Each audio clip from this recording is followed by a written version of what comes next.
अगर यूरोप नाजीवाद और फांसीवाद के सच को विस्मृत कर देगा तो वहां फिर से वही सब होने से बचना संभव नहीं रह जाएगा। यही स्थिति भारत के साथ है। यदि हम आपातकाल को भुला देंगे तो हमारे लिए भी अपने लोकतंत्र को बचाए रखना संदिग्ध और बहुत कठिन हो जाएगा। आपातकाल की लोमहर्षक कहानी लाखों लोगों को जेल में बंद करके लोकतंत्र का, कानून का, संविधान का, मर्यादा का, हर तरह की संस्था का और न्यायपालिका का गला घोटकर खुद को सत्ता में बनाए रखने की तानाशाही सनक की कहानी है। सुप्रीम कोर्ट तानाशाही में बाधा बना तो न्यायपालिका के दांत और नाखून उखाड़ दिए गए। विपक्ष ने चुनाव में हरा दिया तो सारे विपक्ष को ही जेल में डाल दिया गया। सिर्फ विपक्ष ही नहीं, कांग्रेस में जिसने भी एक परिवार की तानाशाही पर आपत्ति की उंगली उठाई उसे जेल में डाल दिया गया। इस देश के नागरिकों को ऐसी ऐसी अमानवीय यातनाएं दी गई जैसे वो किसी दूसरे देश में अपराध करते हुए पकड़े गए हों, भयंकर अपराधी हों। कितने ही लोग पुलिस अत्याचारों में मारे गए। प्रेस की स्वतंत्रता पूरी तरह खत्म कर दी गई।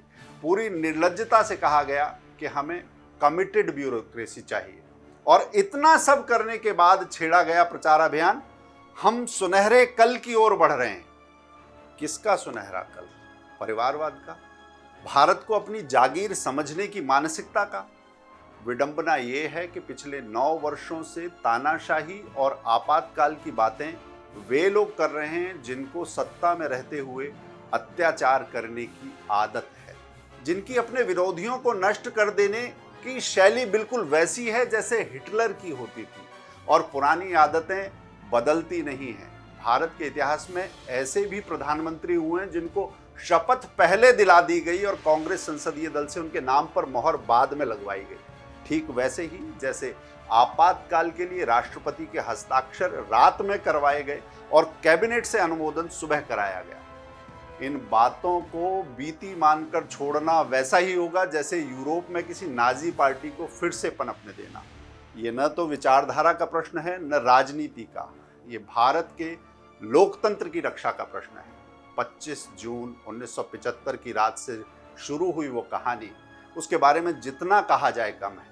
पीढ़ियां बदल जाएंगी लेकिन इतिहास बदला नहीं करता। 1975 के आपातकाल को इंदिरा गांधी की तानाशाही के रूप में जाना जाता है। जनता से लेकर विपक्ष तक को इंदिरा गांधी ने अपनी हिटलर शाही का शिकार बनाया, ये सर्वविदित है।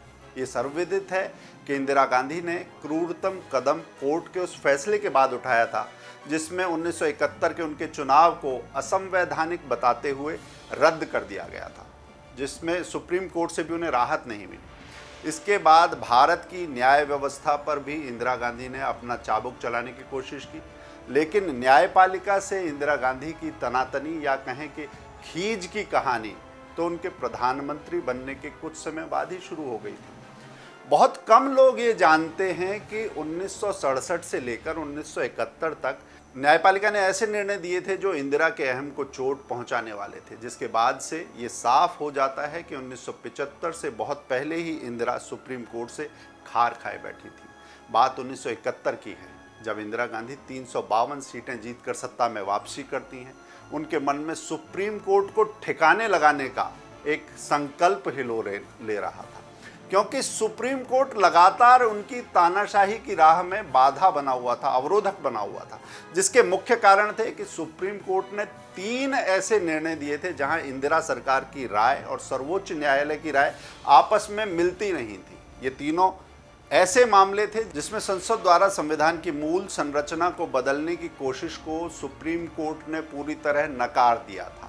पहला मामला था 1967 का गोलकनाथ केस, जिसमें सुप्रीम कोर्ट ने निर्धारित किया कि सरकार भारत के नागरिकों के मूल अधिकारों में कटौती नहीं कर सकती। दूसरा मामला था 1969 में अध्यादेश लाकर 14 बैंकों का राष्ट्रीयकरण करना, और तीसरा मामला था 1971 में देशी राजाओं के प्रीवी पर्स खत्म करना।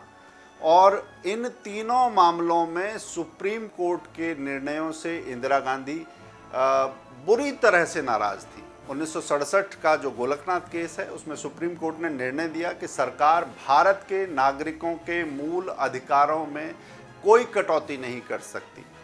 वहीं जो 1969 का अध्यादेश लाकर 14 बैंकों का राष्ट्रीयकरण करने का मामला था और 1971 में देशी राजाओं के प्रीवी पर्स खत्म करने का मामला था, सुप्रीम कोर्ट ने इन तीनों को असंवैधानिक बता के खारिज कर दिया। जब 1971 में इंदिरा गांधी ने बहुमत से चुनाव जीता तो ये शायद सत्ता का मद था जो उनके सिर पर चढ़कर बोल रहा था।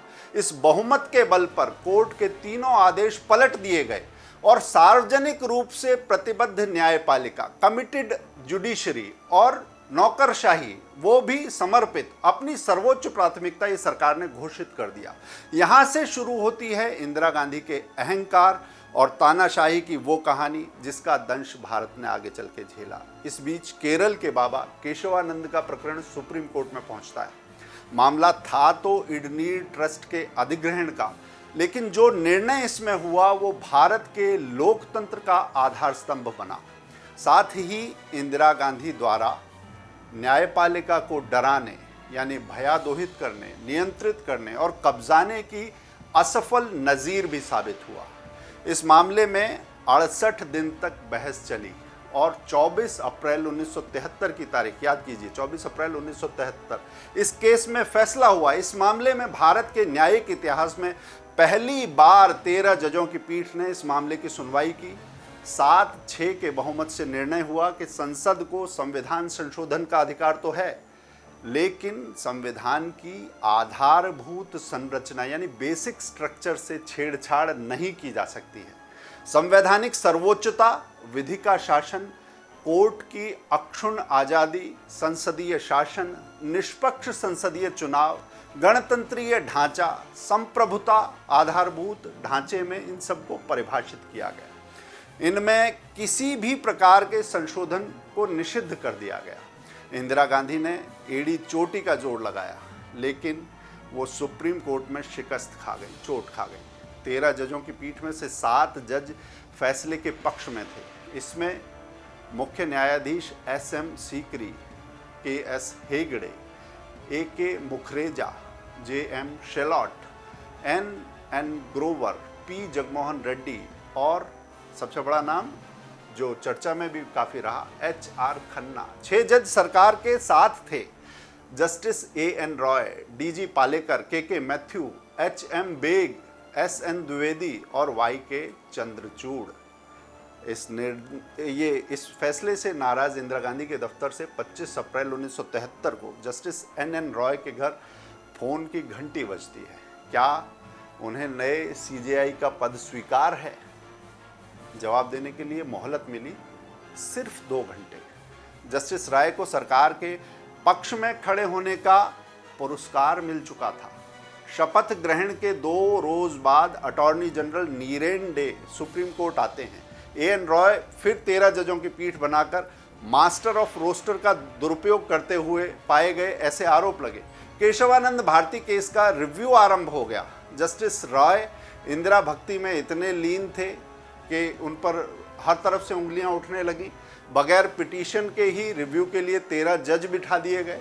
1975 में इंदिरा गांधी ने 39वां और 41वां संशोधन कर कानून बनाया कि राष्ट्रपति, उपराष्ट्रपति, प्रधानमंत्री, स्पीकर के जो चुनाव होंगे उनको कोर्ट में किसी भी आधार पर न चुनौती दी जा सकती है, न ही इनके बारे में कभी कोई मुकदमा दर्ज होगा।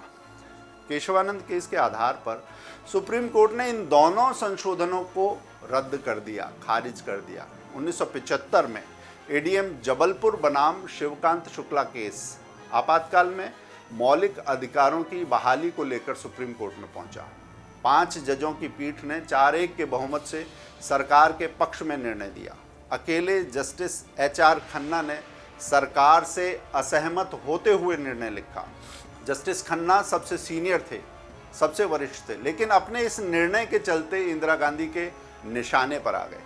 उन्हें किनारे करते हुए MH बेग को भारत का मुख्य न्यायाधीश बनाया गया। HM बेग केशवानंद केस में भी सरकार के साथ खड़े थे, इसलिए उन्हें भी जस्टिस राय की तरह स्वामी भक्ति का इनाम मिला, ऐसा वरिष्ठ पत्रकार और मामले के जानकार बताते हैं। वहीं जस्टिस खन्ना जो थे वो उस केस में भी सरकार के खिलाफ थे, उसके विरुद्ध खड़े थे, इसलिए उन्हें सजा दी गई। बेग 1978 तक सीजेआई रहे, फिर 1981 से 1988 तक अल्पसंख्यक आयोग के अध्यक्ष, और वहां से हटने के बाद कांग्रेस के मुखपत्र दैनिक हेराल्ड के संचालक बने रहे। बहरुल इस्लाम के किस्से तो सबको पता ही है। उन्हें जब चाहा सांसद, जब चाहा हाई कोर्ट का जज, जब चाहा सुप्रीम कोर्ट का जज बना दिया गया। जस्टिस जगन मोहन रेड्डी की किताब है, और वो किताब है वी हैव रिपब्लिक। उसमें केशवानंद भारती केस की तथ्यात्मकता और उसके विस्तार को पूरी जगह दी गई है। 75 में जो घटता हुआ दिखता है उसकी पटकथा की बुनाई बहुत पहले शुरू हो गई थी। ये शायद 71 की जीत का दंभ था। ये न्यायपालिका से लगी हुई चोट थी कि एक सत्ता को ऐसा अहंकार हुआ कि वो जब चाहे जिसकी चाहे बाह मरोड़ सकती है, सबको अपनी इच्छा के अनुसार चला सकती है। ऐसी ही कुछ गलतफहमी हिटलर को भी थी। भारत में सत्ता के इस अहंकार को, लोकतंत्र में सत्ता के इस उन्माद को, न्यायपालिका को कुचलने वाले इस दंभ को यदि हमने अपनी आने वाली पीढ़ियों को नहीं बताया तो वास्तव में हम खुद को राजनीतिक तौर पर कितना भी समझदार समझें, हम अपने बच्चों के साथ न्याय नहीं करेंगे। ज़रूरी है कि हम बच्चों को बताएं कि सिर्फ जर्मनी ही नहीं, भारत में भी एक हिटलर हुआ था।